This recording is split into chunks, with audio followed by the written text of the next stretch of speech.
Ladyville and Lords Bank are booming, with over 12,000 residents and nearly 4,000 households as of 2022. These villages are growing fast, and so are the challenges. From crumbling roads to poor drainage and rising security concerns, the pressure is on. Now, the idea of turning Ladyville into a town is gaining traction. After a recent meeting led by Ladyville Citizen Advisory Committee, local leaders are seriously considering the move. Could town status mean more funding, better infrastructure, and a stronger voice for residents? Ladyville Chairman Bernardo Bennett sat down with News 5 to share how the conversation started and what it could mean for the future. The committee brought up the discussion about township because of the number of issues that arise that looking at the Village Council Act, it's hard to address these issues because the Village Council Act is not all that autonomous to match the issues now in Ladyville.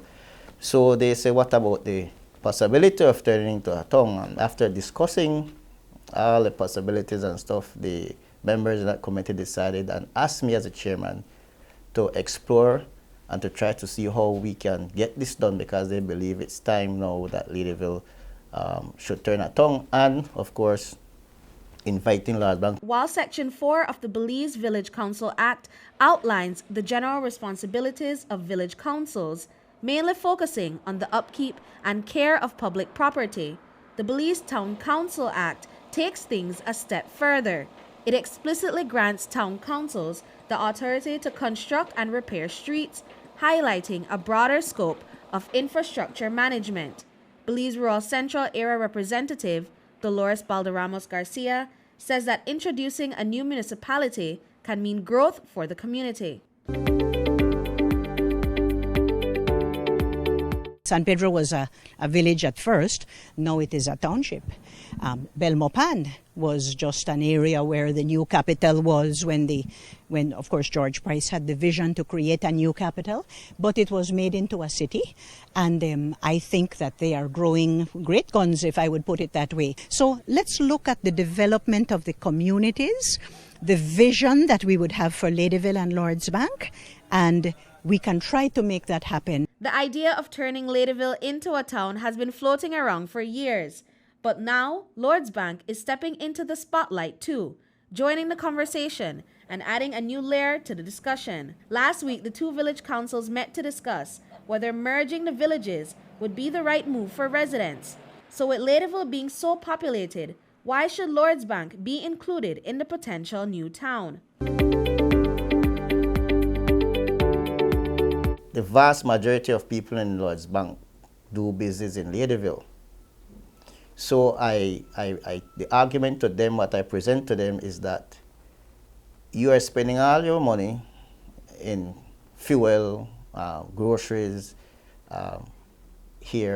saloon, whatever you do, you have to basically would have to go into Ladyville to conduct business and commerce. So I told them that your money is spending out there. Why not join together, pool the resources so that very same resources, your money that you're spending, will in return help to develop your community. One of the biggest worries for residents is whether becoming a town could lead to higher land taxes. Currently, homeowners and businesses pay between $10 and $45 per year.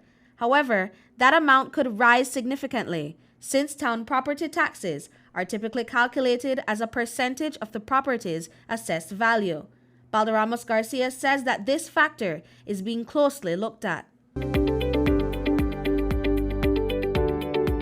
I think Mr. Clifford King, as one of the senior officers at local government, he was able to explain to us some of the advantages and what a scheme of maybe very modest property tax may look like. But if we want to provide services for our community, we need to have some revenue or some resources. No concrete plans to merge the two villages have been made, and the idea remains in its preliminary phases.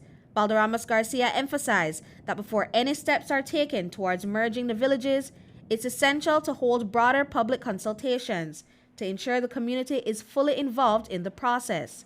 So will the idea remain in limbo like it has for decades, or is this beginning of a new chapter for Belize?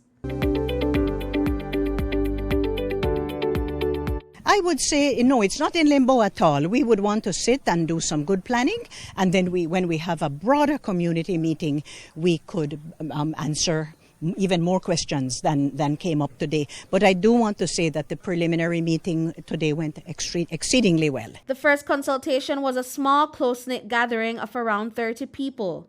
Quite modest when you consider that over 12,000 residents could be affected if the merger goes through. For now, it's still just an idea on the table, and only time will tell what the future holds for Ladyville and Lords Bank. Britney Gordon for News 5.